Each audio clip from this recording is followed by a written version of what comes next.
Hey guys, Auggie and Bruce, Unilock Midwest here. We're going to talk to you guys in this segment about our Ucara wall system. A little bit more of a review, but for those of you guys that haven't used the system, it's going to be all brand new. So for those that have seen a little bit more on the, or have installed the Ucara system, go ahead and stick around because towards the end of this presentation, you'll see some really cool ideas from the man genius over here, Bruce Walter, on that. Before I get started, a lot of guys like to get a hold of us and ask us questions. Get us out to job sites, ask for help, whether it be by telephone, whether it be through email, cell phone. One of the other ways you can get a hold of us is actually through Instagram. Whether that be sending a DM message to your local rep, sending one to Bruce or myself, we are always available to help you guys out. One of the things you could do is give Unilock a follow, 𝐦𝐨𝐫𝐞. Great thing also for your business to have some sort of social media platform. We found that Instagram is one of the better ones for our industry. It's nothing better than to show your actual installation work, right? We can show pictures of before and afters. We can show little video clips. Homeowners love going to see that and kind of seeing your creativity on social media. So go ahead and give Unilock a follow. The other thing too is, unfortunately, Bruce is a little bit behind the times when it comes to Instagram. What? So he's a little bit more antiquated, I would say. Bruce is a little slower to get a hold of him. But if you want to, you can actually get a hold of Bruce through my Instagram. I'll kind of monitor it for him. And that is Unilock_Auggie, 𝐴𝐸𝐺𝐺𝐼E. Again, a great avenue to give me a direct message, ask me a question. I'll kind of partner with Bruce and give you guys the quickest answer and the best answer possible. Also, don't forget to call your rep. Other thing is, if you do want to kind of play along with us a little bit, there is a trending hashtag, 𝐷𝐸𝐸. Bruce and I know you do. Bruce and I work together quite a bit, and we kind of offer quite a bit of experience. We call it quite about 85 years. I'm 15 of that, which makes great knowledge over here. So again, any questions you have, feel free to shoot it over to us. Be more than happy to help you out. Kind of bear with us. We are more of the field, kind of out on job site kind of guys. We dressed up a little bit for you guys today. We're in our 𝐸-TECH studio right now, or our 𝐸-TECH training center. So you'll see a little bit of echo. We'll try to work that out. But again, kind of just bear with us. We'll try to make it a little bit better as we go along. But again, moving forward, first thing we're going to talk about, you see our whole system here. We have three components now that make up our Ucara system. First one is the original, right? We came out with it about 3 years ago, and that's our backer block. Great structural, great decorative material to use on any kind of job. New for this year is our Ucara wall mount system and our Ucara modular cabinet system that you guys can log in and see a little bit further down the road here in our upcoming videos. For the meantime, I'm going to go ahead and give you guys a little bit of background on the Ucara wall system. It's actually something that we're very proud of. It's a homegrown idea here at Unilock, something we worked very hard on for a number of years. And we were honored last year with a Red Dot Award. For those of you that don't know, the Red Dot Award is an international design contest. I believe last year there was over 5,500 submissions for this contest, and Unilock was chosen as a winner in our division. So again, kind of talks a little bit about the design capabilities that you guys will have when you start using Ucara wall systems on your jobs. To kind of start that off, I'm going to go ahead and shoot over to Bruce and have him talk a little bit more on the components. Guys, please forgive Auggie for his bad mathematics. A couple of things. I know this might be an introduction here to a lot of you, all right?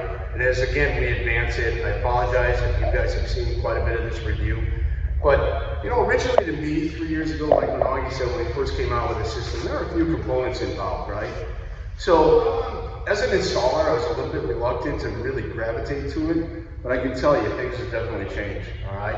And the new opportunities that you're going to see available to create things on your vertical work, I think is pretty awe-inspiring, all right? So, we're going to talk a little bit about base plates. We're going to talk a little bit about backers. This is a standard backer here, all right? This could be a large backer here to my left, and then you're going to see an array of what we're going to call fascia panels, all right? You're going to notice the double groove area here. This tongue area here is going to basically lock that material up, all right? So these are the simple components in review, if you will. So as I give you a discussion about that, all right, hopefully you'll have the opportunity again to identify to these individual components. Let's start with the back, or the base plate. The base plate to me, obviously, is where you're going to start your wall construction at, all right? So we've talked in the past about using a wider format. And basically what we did is, if we look at residential house construction, a poured-in-place foundation wall is always supported by a wider footer, all right? And that supports basically the house over it. So all of that force basically is transitioned down to that footing itself. Kind of the same thing that you guys have that opportunity to do, all right, when it comes to your vertical installations. So here on this base plate, a couple of things.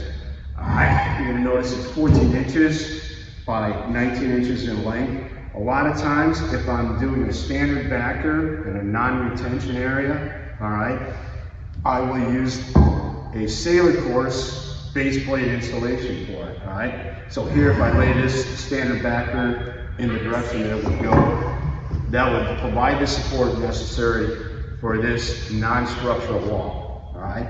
Now it's kind of more your seawall applications, all right?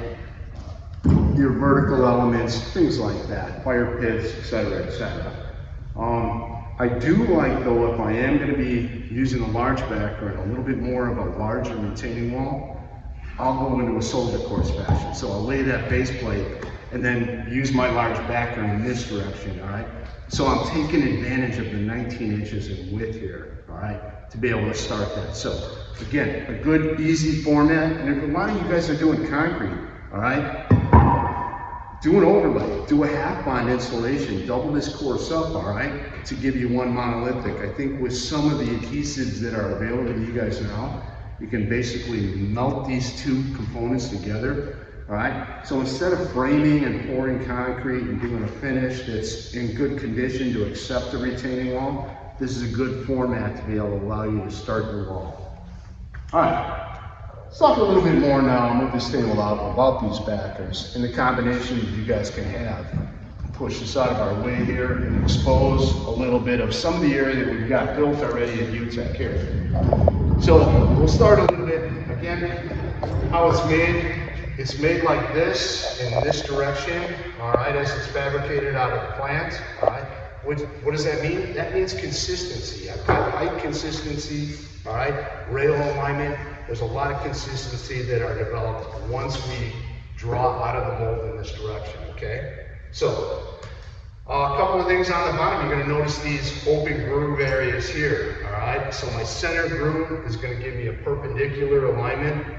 And I'll show you a little bit once I offset that in these other channels here. All right, I'll enjoy 5.5% setback when we are doing an actual retaining wall.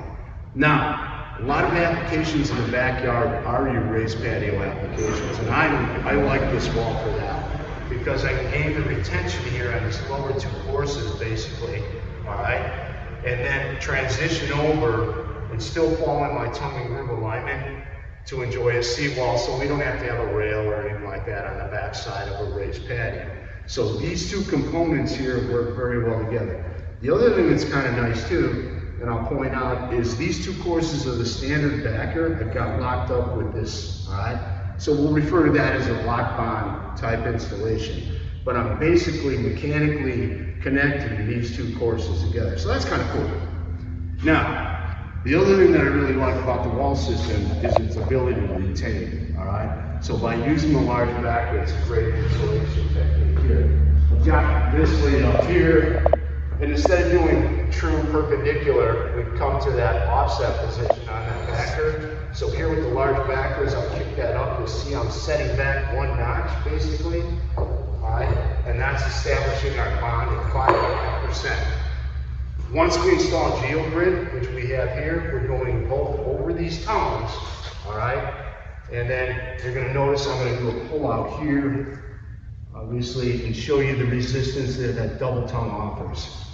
I actually like even extending this geotextile over the face. I'll trim that about 1 inch long, and then set that fascia panel directly on that, connect that from that front side as well. So great retention capabilities with the large backer unit with the U-Cara wall system. What's next? to turbine.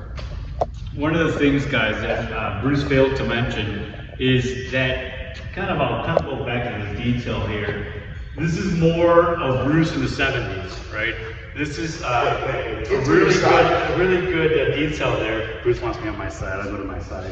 But if you look at this detail here, you got all your structural components on the bottom. And that's a really important key here, because in years past we've seen some installations where maybe you don't have as much structural components on the bottom and you're holding in quite a bit. You call it 2 to 3 feet of material in on a raised patio.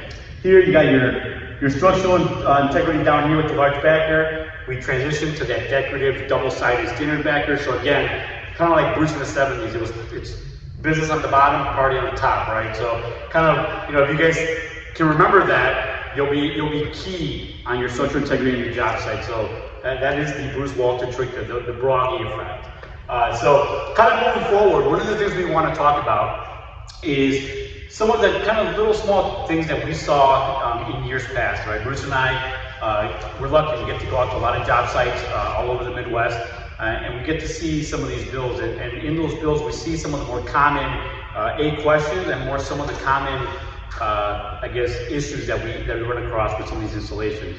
And so one of the first ones that we noticed is, avoiding cuts, right? Everyone knows that time is of the essence right now in every single job. Our manpower is a little bit down, and so in order to work around that, this wall is a great option. What we're showing right here is, if we're laying a decorative wall, we're going, let's say, a seat wall installation, we're going to meet a corner, any kind of decorative type wall, we can now avoid any cut by spacing these backers out, and that's kind of what you're seeing here. Right, we're spacing out. If you talk to Bruce, he's going to tell you he's comfortable at 1 inch. I'm going to call it about 1/2 inch to 1/4 inch. So right in that kind of middle, that's where we want to see the spacing out. That's our sweet spot. We went to a bunch of jobs where, unfortunately, we saw gaps up to 4 inches. 4 inches. You can push that wall over right away. We're telling you, don't do that. Right? We want to see about 1 inch max. Spacing on these, but what that does is it eliminates a cut on every single course, right? Realize that fascia panel is going ahead and cover that opening for you. One key little trick here from the structural standpoint is you'll see here as we're running our backers, we're tight along that whole side of this wall, and as we start spacing out on this side, my next course, we're going to do the opposite, right? We're going to transition here, and we're going to go tight until we finish that span, and then start opening up on the opposite, and just going to go every other course in that manner. That way you keep the structural integrity of that build. You don't want to go too wide on either one side, and you don't want to have all your openings on one or the other. You want to spread that out through that whole wall. You agree, Bruce? It's a good point. Yeah. Again, you want to stay as close to half bond as you can. This is the true structural component of the wall system itself. Basically, what you can do here on your veneers is pretty much anything you want to do. We'll get into a little bit more of that when we talk about fascia panels. Right. One of the things here that, again, we saw quite a bit of is something like this. Where you have that inside corner, and guys are making that cut to try to get it as nice around that fascia panel. The one you guys see here, the one Bruce has in his hand, is our pitch face, right? It's going to give you a little bit more texture, a little bit more in and out on that face. And so what that creates is a little gap on the bottom side here, and then that same gap on the top side. Very unsightly. Again, nothing too structurally wrong with it, but it doesn't look great.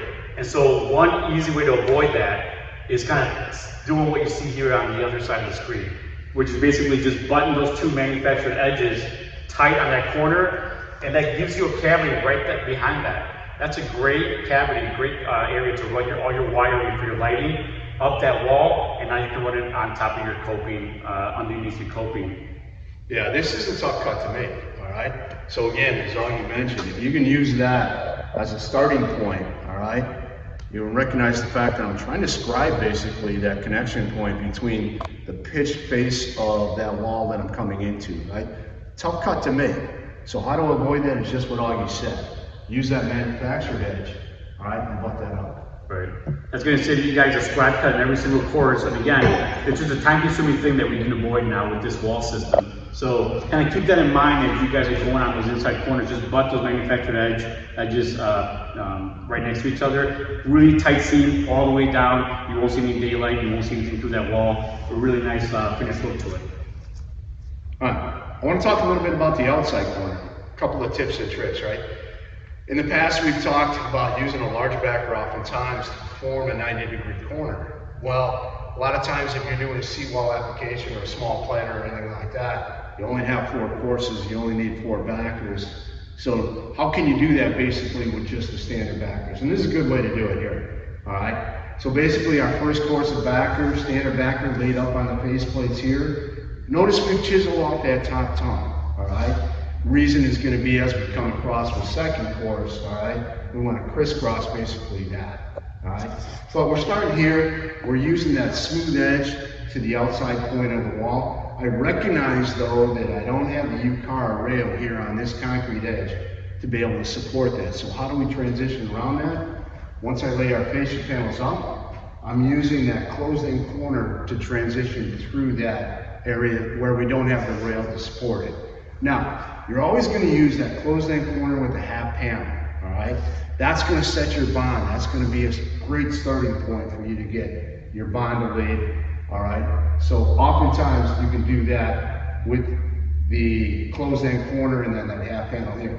But again, if I had the half panel on this side where we don't have any of that concrete Ucara rail available to support that half panel, then that's going to be a structurally unsound component here on that half panel. All right. I still lay a little bit of adhesive on that just to keep my long closed-in panel in place. The other thing too, guys, is that corner is actually 21 inches long instead of a standard panel, which is 18.5. So kind of like Bruce mentioned here, the majority of that corner panel is actually hanging on rail, right? We're just using a little bit of adhesive here as a placeholder for that rail to set and kind of stay nice and level. So a great little tip here, kind of like Bruce showed you guys. Second course going up. All right, again, we're just crisscrossing basically at this point, all right? So here we use the left hand, we started with the left-hand corner. We're gonna lay up our fascia panel on the right. I'll apply a little bit of adhesive at this point. Potentially you may have to shim. I don't find that necessarily the point though. Necessarily hanging off of the concrete Ucara rail here supports that, where shimming usually isn't something that you're gonna have to do to support the adhesive. All right. And that's your right hand closed-in fascia panel laying up over that. So just a little easy technique, all right, where I'm not having to incorporate miter cut or incorporate the large backer. Right. And the reason this came up, guys, is again, a lot of the jobs that we went to, the majority of the material there are these standard backers. And so, for a contractor to have to try to get 8 pieces of a large backer just to create these corners, we saw a little bit of a struggle there. So we, kind of went back and kind of worked out some little mock-ups here and kind of came up with a little detail to kind of sidetrack that. Where again, more about the decorative side of install. If we're going to be if it's going to be a structural build, we definitely still recommend going with the large backer corner. That's going to be structurally sound and stable. But again, anything decorative, this is a great little tip to avoid having to go and buy a few of the large backers, kind of to save you guys a little bit of that extra trip and time. All right, I want to talk to you a little bit about radius work, right? So the wall originally was looked at as being a straight rectilinear wall, all right? The way everything locks together is positioned mostly to be a straight line. And if you're familiar with our wall product called Linnaeus or anything like that, there's a lot of wall materials that are basically fabricated to be straight line. But I found it easy to work with radius, all right? And basically what I mean by that, if you look at doing a radius wall and you're using a solid block component, you're having to cut, depending on that radius, quite a bit of material here. So basically, if you're looking at this, I'm doing a small amount of back cut here on this outside radius. So you're seeing basically your full-size panel at 18.5 inch length, all right? And then I'm doing a saw cut on the inside. So my saw cut may position itself a little bit different depending on that radius, but all I'm cutting basically is 6 centimeter papers right here, all right? So I find it easier to do an installation rather than oftentimes full solid block, all right? So let's go over this a little bit here. By using two standard backers, I have two 8-inch backers and a 16-inch length. Augie mentioned that the panels are 18.5, so I have a small overhang, all right? That combination here of those three of them kind of creates basically a tapered look. Again, I can position that like what we have here on this 10-foot radius, where I'm not cutting any of that interior backer. That backer is not going to have to cut whatsoever. Again, all I'm doing is potentially a little bit of back cut on that outside radius, and then cutting the number here on that inside. Right. So really easy to do. Right, you guys. Well, and the one thing too, let me just go back to this bottom one here. Bruce, that radius there is pretty much more of an open type of radius. So what would you say that is right there? Anything? I think any radius 8 feet and above, use this technique here. Okay, so 8 feet and above. And again, it does give you a really nice smooth transition. Again, that back cut. Pitch. Right, exactly. Yeah. Again, kind of something to think about from a design standpoint. If you are a designer, as you're designing these types of walls, keep in mind 8 feet or greater is a sweet spot for these curved walls with Ucara. And also, you can try to push the homeowner over to more of the pitch. It's going to give you a better, nicer look, a nicer transition, nicer curve on that. So kind of two little things there. But one of the other points to mention here is we don't really want you guys to really ever start cutting these backer blocks, right? Now we go back to the old ways of cutting a 6-inch block. It takes a little bit, you gotta kick it over, cut it down, kick it over again, go through that saw. So that's more than one cut to get to each block. Instead, like Bruce mentioned, we want you guys to cut paper, right? These panels are 6 centimeters, same as your standard Holland height. The one thing you are going to have to do, like Bruce said, is that back cut to fan it. Just think about when you guys are going to fan a 4x8 on your patio, right? We're going to make that same cut on the same side to make that curve. It's the same thing here, just vertical, right? That guy that comes into that job site late, put him on that saw, and he's cutting that same cut, everything through that full pallet, right? The next day, I guarantee you, he won't be late. So, same thing here. One thing we didn't mention is knocking off these lugs here. Same thing. Guy shows up late, put him on a pallet, and give him half of a chisel. We're going to have to knock down these tongues on both of these blocks to make that nice curve. Going back up to this top one here, Bruce mentioned this is anything 8 feet or greater. Let's say you want something that is 8 feet or less, right? Doable, a little bit more work, right? Not too bad down here. When we get up to something tighter, on that tighter radius, we're going to take this cluster and modify it just a little bit, right? We're going to go from 2 backers to 1, right? We're going to make almost like that T, and we're going to go 1 panel to 1 backer, right? And that's kind of what you see right up here. You see the standard ones, 1 at a time, is holding up each panel. The other thing you'll notice, a little bit more cutting. All right, we're going to take our panels and we're going to make 2 cuts. We're going to make one at 14 or 15 and a quarter, and one 12 and a quarter, and then we'll integrate the half panel, which is 9 and a quarter. That will give you 3 different sizes to be able to make a tighter curve and make that radius a little bit smoother. So that's kind of what you're seeing up here, right? You're seeing those 3 cuts right in there, and now that allows us to make that curve seamless, but also a little bit tighter than we're seeing down here. So again, 2 very similar techniques will yield 2 different results. Again, something you can definitely get a hold of your local rep. They've all been versed in this type of installation and are a great resource to help out. If they can't, they'll go to Bruce, and then if Bruce can't help, they'll come to the guy who has all the answers, and I'd be more than happy to help you guys out. Let's watch the video. We do have a quick little video we're going to pitch over to. Again, because one of the key things is the alignment of these clusters are key to make that transition. So the video is really going to talk about that and walk you through actually setting these clusters and stacking them on top of each other to go ahead and build that curve. So we'll kind of watch the video and then we'll get right back into it. Afternoon, I'm Bruce Walter with Unilock Midwest. Today I want to talk to you a little bit about Ucara wall installations on a radius, on a curve. We're doing a display today with the material. One of the things that obviously I love about Ucara is here on this installation we've established a lock bond, meaning we use the fascia panel to connect 2 courses of backers. Well, one thing I want to point out here is that you're not going to have that opportunity to do that. You have to have a standard backer fascia panel installation like you'll see here. All right. One thing that I like, I'm not spending a lot of time cutting, so I'm not too concerned oftentimes with the radius and what that might be. I'm not having to cut full panel. I'm only cutting a small amount off on the backside on the fascia panel. In fact, sometimes on a softer radius, you may even choose not to, and I've laid these two fascia panels up to expose perhaps a 1/4 inch joint. Obviously, if it's an inside curve, I'll rotate that material around, and again, no cutting. So that's a real cost saver there when it comes to minimize labor time and labor investment, especially when it comes to cutting. You are going to notice though that we've chipped off all of the ribs across the center of the surface. One technique that we'll do is we'll chisel that off, and I'll lay these two face to face. I'll do a grinding technique on that material, all right, to make sure that we have no high points. All right, I'm going to lay up a few here real quickly with you and show you how easy it is. Simple glue bead on both back side as well as front side. All right. Now the backer, I'm going to center this seam on the backer with that joint line here on that cross joint.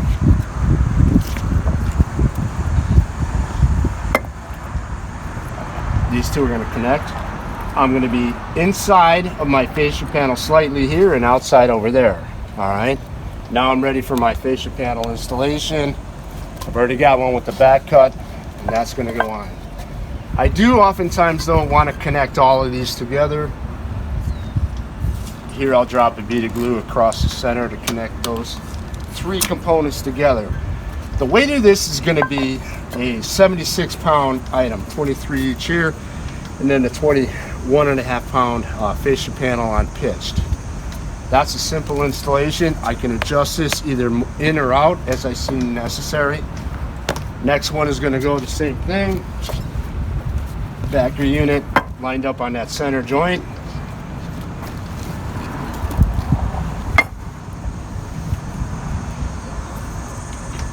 In slightly, out slightly, fascia panel on. I would glue that up normally, but there it is. So this goes relatively quickly for a radius wall, no matter what the radius might be. All right, guys. The next part of this component system is the superstar of this wall, which is our fascia panels. The great thing is for years, and I won't rag on Bruce too much, but for the last 40 years, Bruce has been asking for something to really jazz up his walls, and so finally we gave it to him. And what this is, it's a great way to showcase our technologies, right? And these panels represent our Ucara technology. So basically, back in '92, we started doing facements with our Series 3000, and now the evolution's come so far that now we can put it on our walls, on our fascia panels. So this is the first U-Cara Ucara wall system. And again, what that's going to allow us to do is give you guys great colors, great texture, and the ability to mix and match, right? Now we can get really bold colors that you weren't able to get with the standard mix, and you're going to be able to get some really great textures. Anything from our standard, Premier, all the way to our Umbriano type textures and everything in between. So we're really excited because, again, this is just starting. We're going to keep evolving the system and keep coming out with bolder colors, better textures for you guys. So you can kind of see here, one of the nice things about this is if you just saw this in our plan, this is actually from our production board, it just looks like a paper, right? It looks like a Premier finished paper and something with a Ucara on top. So again, that's kind of the idea here, to be able to take that nice panel and hang it on those backer boxes that we just went over for the last 10 minutes. So again, I'll kind of have Bruce talk to you a little bit about that in a second, but one of the things, again, that we wanted to talk about in this video is a lot of those questions that we got last year. And one of those has to do with the corners. Bruce mentioned it a little bit earlier, but I want to go into a little bit of detail. What you're seeing right here on this layout is actually the way that material comes on a pallet, right? This is actually a layer of our corner bundle. And one of the most common questions is, why is there only 3 of one and 4 of the other? So what you'll notice is when you open up that bundle, that first layer will have 4 rights versus 3 lefts. So quick little tip, always try to start with the right-hand corner. That's going to allow you to hopefully run through that full pallet and use every single piece As you get one extra row of right-hand corners, you'll get an extra row of 4 on there. So again, try to utilize that on your build at the very bottom of the first course to be able to work through that full pallet. The other thing you'll notice is you'll see that for every corner, there's a half panel, right? And we kind of already talked a little bit about those. These are integral to the system, right? The first thing they do that's really great is they minimize cuts, right? That's going to break our bond on every single course to allow you to basically skip that cut to break that bond. The other thing it's going to allow you to do is make what we call no-cut dimensions. And we'll go over that a little bit more in our modular system, but it's going to allow us to basically give you dimensions that you can keep in design standpoint to eliminate basically most of your cuts on a vertical build, which is key. And the other thing too that allow you to do is if you have extras, which you might if you're building pillars, you can use them to create a nice little pattern. So we'll kind of go through those and show you how that all works. Real quickly here, a little visual on the way the system works here. You'll have our long corner here, and you'll see that right next to it is my half unit, right? My next course, I'll switch it up, and I'll do long course here, long panel, and then I'll follow that on the other side here with my short, again, breaking bond on every single course, eliminating that cut every single course. Yeah, that sets a good half bond. Right. All right, so Augie mentioned a little bit about the Endure color finish, and that is key. But I like some of the opportunities that you guys are going to see now. This year we came out with the 3-inch, and I'm holding a full piece right here against this cut piece. But in the past, a lot of times what we've done on our installations is done a lot of horizontal banding. All right, great way to show off your vertical feature, but oftentimes that took a lot of effort and work. All right. Oftentimes we were cutting, backside cutting, all right, to allow that opportunity to be able to do that type of installation. But I think the effect is right, you know. With Ucara now, here with the 3-inch, it's as simple as just hanging that on the rail, like so. And again, what you're gonna do is you're gonna have that lock bond feature in place. When you're gonna do that single accent, you can position that. Again, as Augie talked about, great opportunity for designers, all right, to kind of involve themselves a little bit, create that little bit of extra opportunity by showing off your work, all right? So on your vertical features, just like on your flat work, this is a great system to be able to show off your work. Again, getting back to that 3-inch and some of the opportunities that we've done in our display areas, often using both the combination of the pitch, which I have here on this wall, in conjunction with the smooth. So if you see a position, a little bit of downlighting on that shadow effect is going to create a lot of interest for you here. Even over here on this bottom of the seat bench here, almost like a face brick look if I'm strictly using the 3-inch, all right? So there's certain opportunities that you guys can create on your installations to really show off your vertical features. By the way, we had an Instagram poll right now going. I would ask the question, do you guys like the inlay here of series to match this band? That's Bruce's idea. I'm not a big fan, and we fought a little bit about it.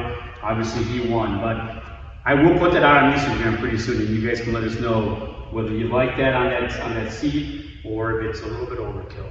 Who knows? Gaudy, huh? Not gaudy, just a little overkill. But again, it shows you the capability and the versatility of this wall system. Kind of like Bruce mentioned here, we had that 9.5-inch half unit. So let's say you did have a job site where you had 2, 3, 4 pillars. You obviously don't utilize the half unit when you're building a pillar, right? You're using all 4 corners, each row. And so you have, let's call it 42 units left over from a job with a couple of pillars on it. Keep that, right? Now we can use, and we can actually go in conjunction and start making different patterns that will utilize that extra material and give you a really nice ashlar, even a random look to your walls, right? So now we're not relegated to one single size. Now we can incorporate multiple sizes and give you some really nice visuals on your vertical features here. Yeah, kind of a modern look, right? Right. This is actually something I added in here. I was in Kansas City a few months back, and I was with the local rep down there. We were walking a trade show as it was getting set up. And one of the things that caught my eye is this booth here in particular. This contractor on this side over here on this wall that you can't see had a little intricate design, and then had a little flower petal almost right on this side here. I just snapped the picture because I thought it was cool. It was something different, something we haven't seen really on these type of wall builds. So again, just by changing the color, the color and the size of that panel, he was able to create a little feature here. On the other side, it's a great it's a great way to show you guys the capability of this wall system from a design standpoint, right? There are all these different patterns now that we can utilize and we can create using different colors, different textures, and different sizes. Something that is very unique to this wall system. I know Bruce has a fan favorite here, that stack bond. Structurally, not that great, but again, remember here that our backer block here gives us our structure, so now that popular stack bond that Bruce loves is perfectly okay here, right? Where this is all the outside aesthetics, now we can create different looks based on our combinations of material. Right, Bruce? All right, here I'm going to give you guys a glimpse into the mind of the genius. I didn't say it was you. It is Bruce. That's U-Vision, isn't it? Yeah, I was going to say, I use U-Vision. Bruce decides to do his U-Vision with a marker. Again, kind of shows our... It's dry erase. Dry erase, I apologize. But it shows our breadth of technology, what you guys get with us, right? But I walked up to Bruce, and he was basically just kind of drawing a sketch on a whiteboard back here in UTech. And one of the things that struck me is he was basically trying to come up with ideas for some of our trade show booths and how to really convey that idea of creating different elements with these vertical walls, different artwork, different type of inlays. And I took a picture of that because I thought it was pretty unique. And so I asked him to actually kind of just put it together for us so that we can see it. And the great thing about it is it's the same type of process that you guys would do on your flat work, right? Now we're just taking it vertical. Everyone recognizes that great piece of snap edge, right? That everyone uses to make out their curves. You trace it out, you step back, take a look at it, you change it like 7 or 8 times, and so you get that perfect curve. Same thing here, right? We're using that. We're marking our curves, stepping back, making sure we don't have any sliver cuts, making sure it flows with what we want, and then we make those cuts, right? Now, if you look here, we made those cuts in here. We can take every single one of those pieces and just trace it on a different color, different texture, a different size to be able to give us some nice little features here. Again, you see that process happening here. And again, we took that full side here, took those out, traced them out, cut them, and then added them right back in there. And we're going to do the same for every single side. Again, giving you some really unique vertical inlays. Again, this might be a little too much, but again, it just shows you the versatility of what you can do with this wall system. Kind of using that same process you guys already know, right? We're not changing much of that up here, we're just making it vertical. Yeah, that's a little gaudy, but here's a trade show booth that we worked on, right? So kind of creating, paper quilting, if you will, that same element here on your vertical features. So here's what we encompassed in our procedure that we used when we did a trade show booth here. I treated the material and laid it out just like you do on your pavers, right? Just as Auggie mentioned, right, as your flat work. Laid out our snap edge. The end goal here, just so you know, we were trying to transition our flat work into our vertical features, all right? And that's kind of where our end game is going here. But again, we're laying Umbriano out and we're cutting that material. And then again, as Auggie said, our cutoff piece is going to be the template for the next piece. This way I'm maintaining my bond alignment, okay, all the way through the whole system. And there's our finished work, all right? So Ucara has been a great opportunity to get a little creative. You can do company logos, you can do whatever kind of creative art that you want to do here vertically, all right, to really show that off a little bit. So good opportunity, I think, with the U-Cara wall system and the fascia panels and the diversity available to you. Right. And one of the things too is obviously something like this, more for a trade show, maybe not something that you're going to see in someone's backyard. But here you have the same type of thought process into a seawall application. This is something we did for one of our other show booths that, again, we just wanted to showcase the different things you can do with this. And you'll see here, we took our 3-inch and we made a nice little arc, and then we kind of changed up our colors in between. Again, very simple, very easy, standard seawall height, something you can add into your designs, make it something that you can really stand out, both for your portfolio and for your clients. With that, we want to say thank you for tuning in. We're going to create a series of videos to follow up with this, to give you guys a little bit more of the kind of training that you're used to with Bruce and I.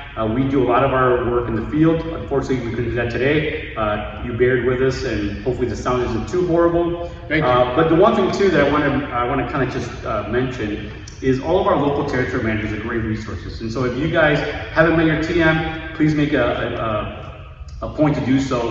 But if you know your TF, which hopefully everyone does, reach out, right? Everything we went in here over in this presentation, they know, and they can definitely make field stops. If they don't have the answer, you got two guys right here they can rely on. We're more than happy to come out, help out with builds. We've done it already. We've been doing it for years. Go ahead and reach out. Use the technology you have. We're available by phone, available by text. Bruce loves FaceTime, so you can FaceTime Bruce anytime. And then again, even Instagram, again, that direct message. Use that feature. It's worked out quite a bit. So with that, I want to say thank you to Bruce, thank you to you guys, and we'll see you shortly. Thank you.